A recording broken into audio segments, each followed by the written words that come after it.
Quand je suis arrivé fin juillet, j'ai été informé que les 2 premiers mois de la transition avaient connu une activité intense.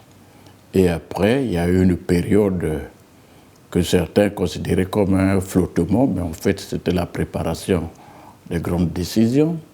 Ensuite, il y a eu l'adoption de la feuille de route, le 29 juillet.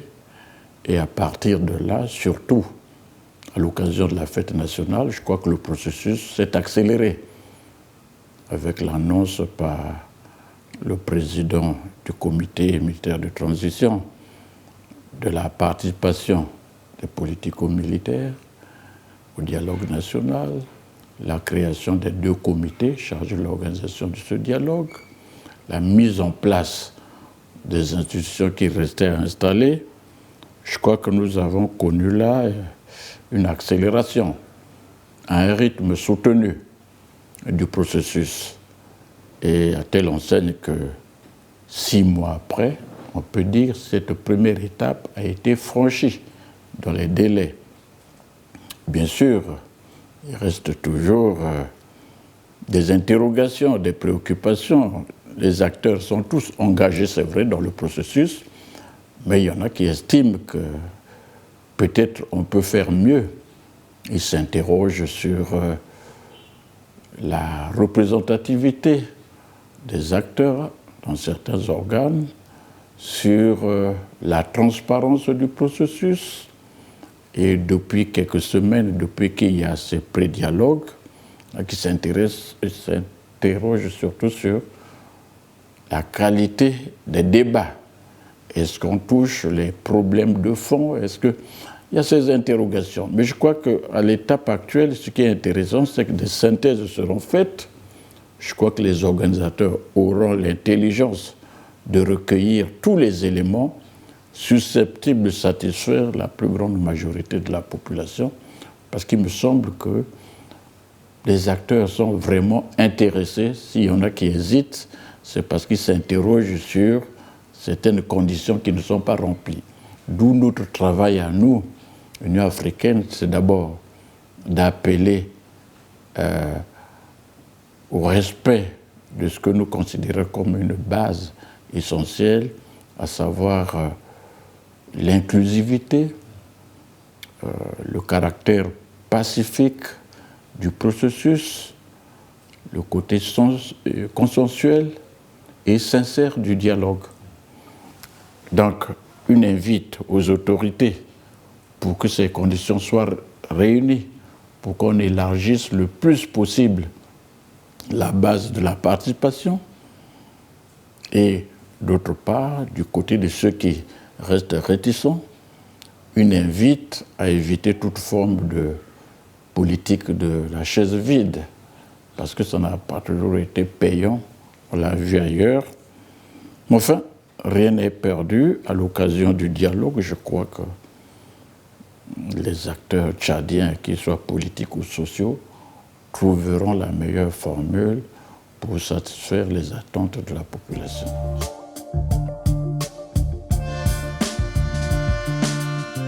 Vous êtes tous conscients ici qu'il s'agit d'une situation inédite. Personne ne s'attendait à ce qui s'est produit.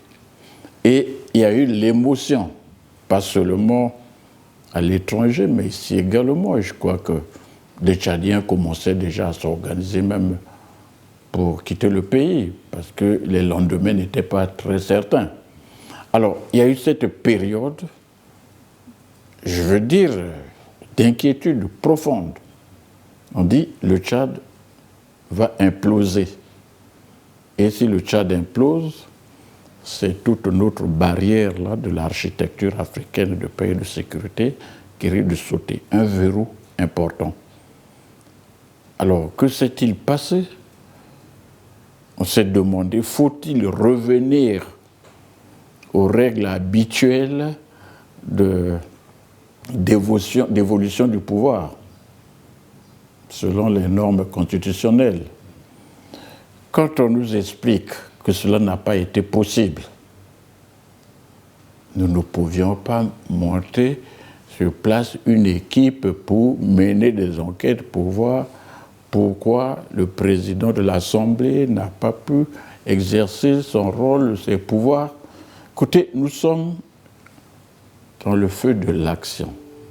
Et qu'à cela ne tienne, il faut accompagner le processus et remettre le train sur les rails, c'est-à-dire demander qu'il y ait une révision de la charte au profit d'un gouvernement civil, qu'il y ait des clauses qui permettent la régularisation du processus, à savoir la période de transition, qui ne devrait pas être extensible, et l'inéligibilité des membres du CMT tels qu'ils l'ont déclaré eux-mêmes. Et nous avons donc voulu accompagner, quitte à ce que, bon, on n'a pas tenu les délais. Nous attendions la mise en place du CNT depuis longtemps, ça n'a pas été le cas. La charte n'a pas été révisée, mais justement, il y a l'occasion du dialogue national qui permettra aux Tchadiens eux-mêmes de voir quelle est la meilleure formule pour conduire une transition apaisée, inclusive, consensuelle. Nous n'avons pas fait d'exception, nous avons tenu compte du contexte. Parce que pour nous, il ne s'est pas agi à proprement parler d'un coup d'État monté par les militaires pour prendre le pouvoir. En revanche, on s'est interrogé sur la forme de dévolution du pouvoir. Nous sommes contre tout changement non constitutionnel, mais dans le cas d'espèce, on n'a pas fait de faveur. On a pris en compte l'urgence de la situation, les réalités du terrain.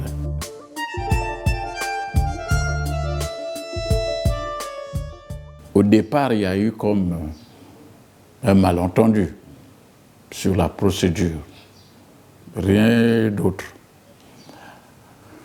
Nous ne sommes pas en position de faiblesse. Nous avons dit, d'abord, le dialogue, il est inter-tchadien. Nous sommes là pour accompagner. Nous ne nous substituons pas aux Tchadiens. Dans cet accompagnement, nous voulons compter sur l'engagement des Tchadiens d'abord. S'ils n'arrivent pas à s'entendre sur des thématiques précises, à ce moment, nous jouons notre rôle de facilitateur. Pour l'heure, nous ne sommes pas entrés dans le vif du sujet du dialogue national. Ce que l'Union africaine fait, c'est passer des messages aux uns aux autres, rappeler nos recommandations. Nous verrons à l'occasion du dialogue comment cela sera perçu et quelle sera la réponse. Mais on n'est pas fragilisé.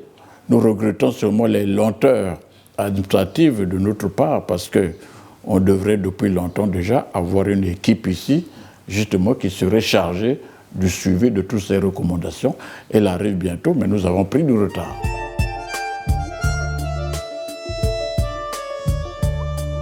S'il vous plaît, on ne réécrit pas l'histoire ainsi.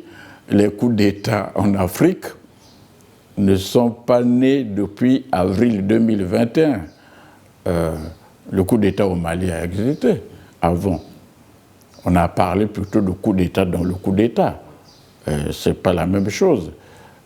La situation en Guinée, la Guinée, vous savez combien de coups d'État elle a connu?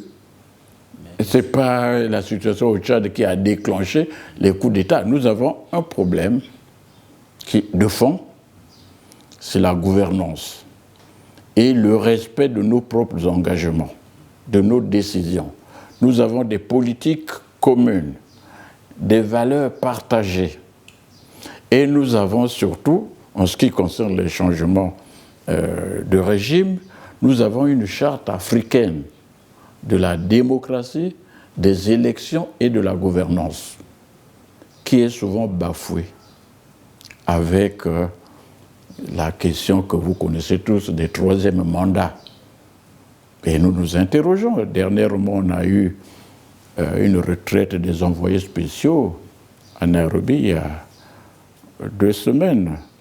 Et la question s'est posée effectivement du respect de nos normes, des questions de gouvernance et finalement de la politique de prévention des conflits. Parce qu'on voit venir,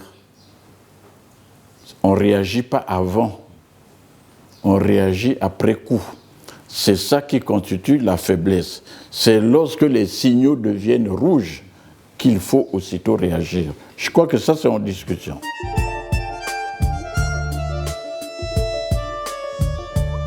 Vous savez, ce n'est pas toujours facile. Je vois les États, parce que quand vous dites l'Union africaine, on voit la Commission. L'équipe qui est venue ici, c'est vrai, il y avait le commissaire, mais c'est le Conseil de paix et de sécurité de l'Union africaine qui est venu. Il est formé des États, pas des fonctionnaires de la Commission. Alors, lorsqu'il y a ces situations embarrassantes en réalité, ce sont les chefs d'État qui sont interpellés. Ont-ils le courage de se sanctionner, de se dire « halte ». Il y a la politique de prévention, vous savez, on parle de la Guinée. Je crois savoir qu'il y a eu quand même des chefs d'État de la région qui commençaient déjà à s'interroger, à prodiguer des conseils. Mais ces conseils ont été balayés d'un revers de main. Je crois qu'on est tous interpellés. Que faire? C'est la prévention.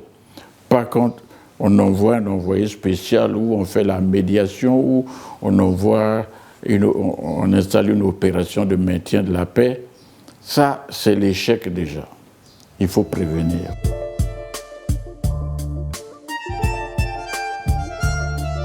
Lancé dans l'hypothèse où on s'aventure à répéter, à ressasser les mêmes recettes qui ont conduit à la situation que l'on connaît. Je crois qu'ils sont conscients. Alors, si jamais on répétait les mêmes choses, nous sommes là pour accompagner. Un dirigeant à Addis Abeba m'a dit, écoutez, notre posture est celle-ci. S'ils disent nous allons au paradis, on leur dit, écoutez, bravo, on y va. Mais s'ils décident d'aller en enfer, bonne chance.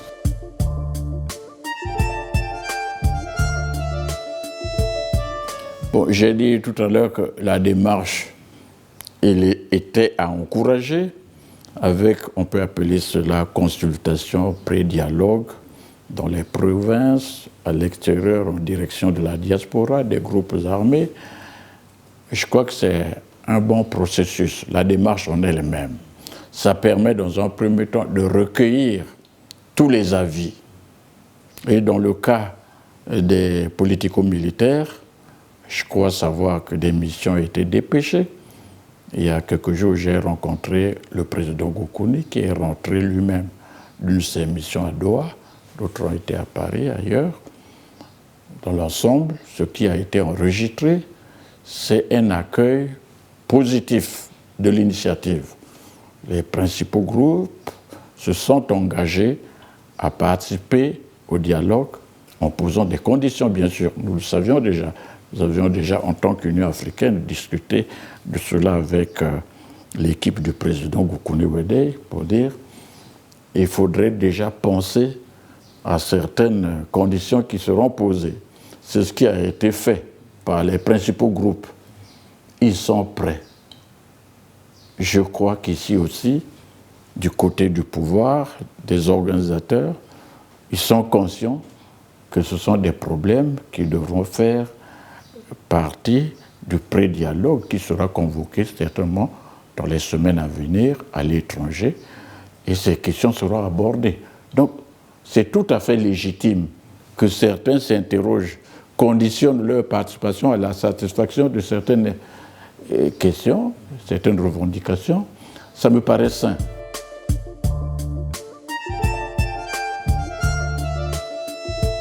Ce n'est pas à moi de répondre. Nous avons demandé la dernière réunion du Conseil de paix et de sécurité en date du 3 août a repris cette recommandation le 3 août. Le Conseil de paix et de sécurité qui devrait se réunir bientôt également sur la transition au Tchad a repris ces recommandations concernant la révision de la charte, concernant l'inéligibilité des membres du CMT, concernant la durée de la transition et concernant aussi 2 rapports. Le rapport sur la mort du maréchal et le rapport sur l'incident qui a eu lieu entre le Tchad et la République centrafricaine.